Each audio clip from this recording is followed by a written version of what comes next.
उत्तर प्रदेश में junior added सहायक अध्यापक भर्ती परीक्षा का आयोजन कब होगा? शिक्षक भर्ती मामले पर अभी वर्तमान स्थिति क्या है? 68,500 से बची हुई 22,000 सीटों पर क्या कुछ चल रहा है?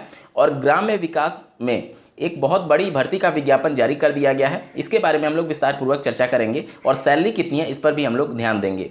डीएलएड 2019 बैच के तृतीय सेमेस्टर प्रमोट मुद्दे पर आज कुछ बड़ा फैसला हो सकता है। साथ ही शिक्षा जगत से जुड़े कुछ तमाम खबरों को भी हम लोग डिटेल में देखने वाले हैं, तो अंत तक जरूर बने रहिएगा इस वीडियो के साथ बिना किसी पार्ट को स्किप किए हुए। नमस्कार दोस्तों, मेरा नाम है नीरज और आप देख रहे हैं करियर बिट यूट्यूब चैनल। अगर आप इस चैनल पहली बार विजिट कर रहे हैं तो इसको सब्सक्राइब करते हुए बेल आइकन को प्रेस करना ना भूलें। 7 अगस्त को माननीय बेसिक शिक्षा मंत्री जी की अध्यक्षता में होने वाली बैठक के बारे में बेसिक शिक्षा के सभी अधिकारियों को सूचित किया गया है, जिसमें पीएनपी भी शामिल है। यहाँ पर कुछ महत्वपूर्ण 8 प्रस्तावों पर अहम फैसला होने वाला है। पहला आप देख सकते हैं, जिले के भीतर शिक्षकों का समायोजन। दूसरा पॉइंट देख सकते हैं, यूनिफॉर्म और स्वेटर वितरण करने के संबंध में भी फैसला लिया जाएगा। तीसरा पॉइंट सबसे ज़्यादा महत्वपूर्ण है, टीईटी परीक्षा। जैसा कि आपको ज्ञात होगा, सचिव परीक्षा नियामक प्राधिकारी कार्यालय को भी इस मीटिंग में बुलाया गया है और पीएनपी के द्वारा 3 प्रस्ताव भेजे गए हैं। पहला प्रस्ताव यूपी टेट की परीक्षा कराने के संदर्भ में, दूसरा प्रस्ताव जूनियर एडेड भर्ती परीक्षा के संदर्भ में और तीसरा प्रस्ताव डीएलएड 2019 बैच के तृतीय सेमेस्टर प्रमोट और चतुर्थ सेमेस्टर परीक्षा के संबंध में।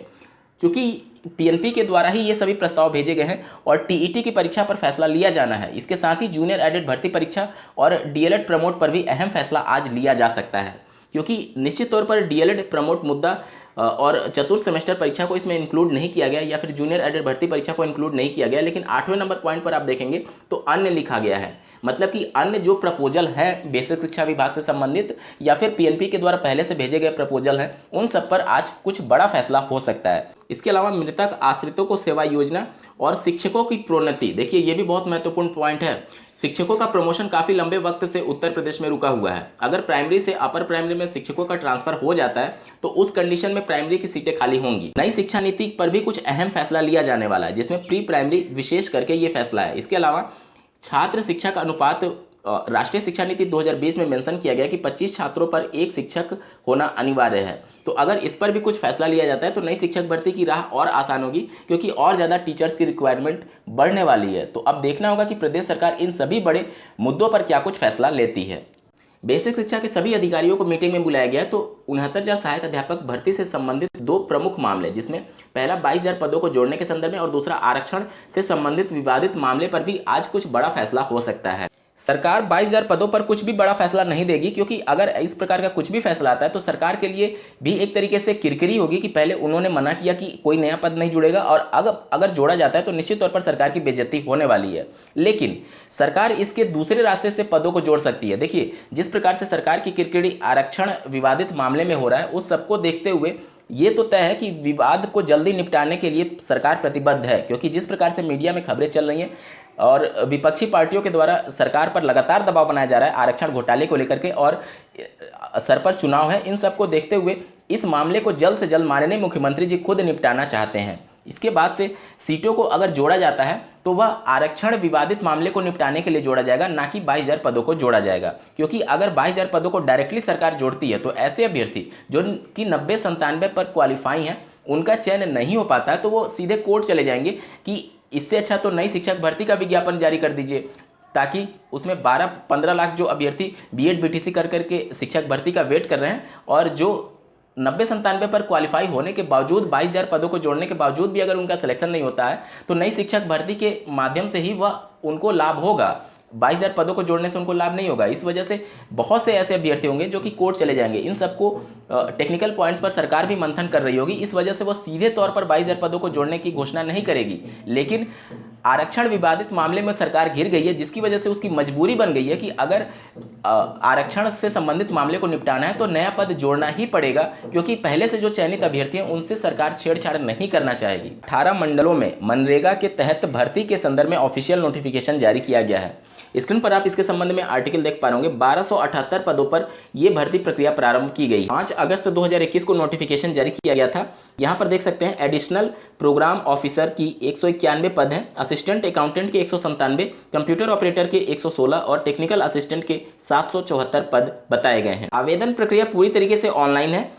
सेवा योजना .up.nic.in पर जाकर के आप 9 अगस्त 2021 से आवेदन कर सकते हैं। यहाँ पर इनके द्वारा ये बताया गया कि अगर कोई अभ्यर्थी एक से ज़्यादा पोस्ट के लिए एलिजिबिलिटी रखता है तो वह 2-3 पोस्ट के लिए भी अप्लाई कर सकता है।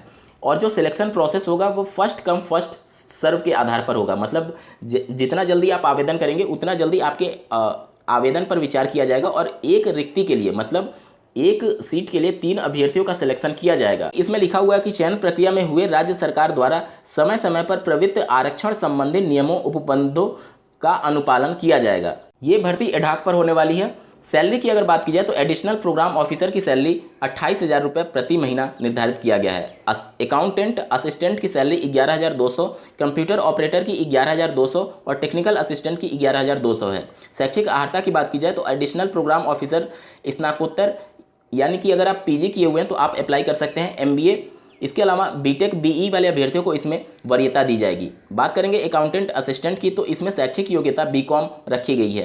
कंप्यूटर ऑपरेटर के लिए ओ लेवल अथवा इसके समकक्ष डिग्री आपके पास होना अनिवार्य है। टेक्निकल असिस्टेंट के लिए हाई स्कूल के साथ सिविल, मैकेनिकल, इलेक्ट्रिकल ट्रेड में डिप्लोमा अगर आप किए हुए हैं तो आप आवेदन करने के लिए पात्र हैं। पीएनपी के द्वारा डीएलएड सभी बैच के सभी सेमेस्टर के स्क्रूटनी रिजल्ट की घोषणा कर दी गई है। अगर सफल हुए अभ्यर्थियों के प्रतिशत की बात की जाए तो 1% से भी कम अभ्यर्थी सफल घोषित किए गए हैं। इससे पहले भी कई बार स्क्रूटनी के रिजल्ट में लगभग 8-9% रिजल्ट बनते थे, लेकिन इस वर्ष 1% से भी कम अभ्यर्थी सफल घोषित हुए हैं। लगातार पीएनपी पर भी ये आरोप लगते रहे हैं कि उनकी मिलीभगत से और इस प्रकार से कुछ पैसे लेकर के स्क्रूटनी में अभ्यर्थियों को सफल घोषित किया जाता रहा होगा।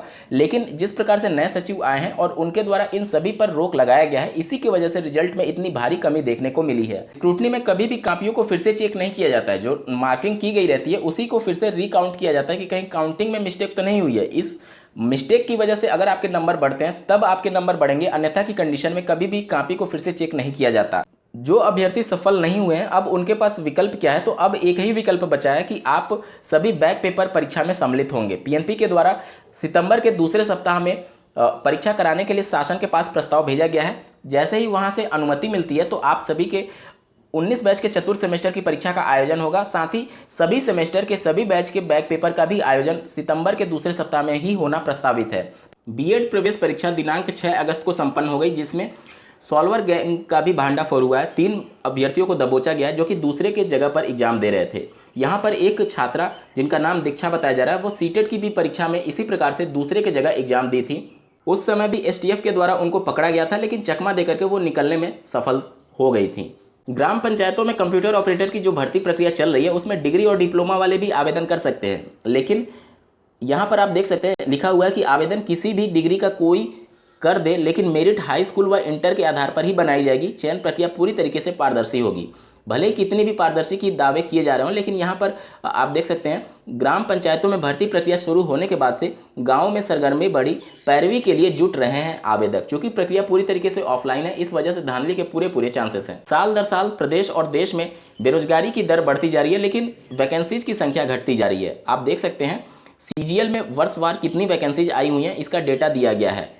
वर्ष 2012 में 16,119 पद के लिए विज्ञापन जारी किया गया और वर्ष 2020 में मात्र 7,035 पदों पर विज्ञापन जारी किया गया। प्रत्येक साल यहां पर वैकेंसीज घटती चली गई। यूपीपीएससी के पूर्व परीक्षा नियंत्रक के खिलाफ केस दायर किया गया है। उन पर आरोप है कि एपीएस भर्ती परीक्षा 2010 के मामले में कुछ धांधली हुई है। सीबीआई आयोग में जांच कर रही है और एपीएस भर्ती 2010 के कुछ चयनित अभ्यर्थियों से भी सीबीआई पूछताछ करने के लिए बुलाया गया है। टीजीटी वर्ष 2021 की परीक्षा आज 7 अगस्त को होने जा रही है। 28 केंद्रों पर यह परीक्षा होगी, जिसके लिए 7 लाख से अधिक अभ्यर्थियों ने आवेदन किया है। आज के वीडियो में बस इतना ही। ऐसे ही महत्वपूर्ण अपडेट्स के लिए इस चैनल को सब्सक्राइब करना ना भूलें। इस वीडियो को देखने के लिए आपका बहुत बहुत धन्यवाद। भगवान करे आपका दिन शुभ।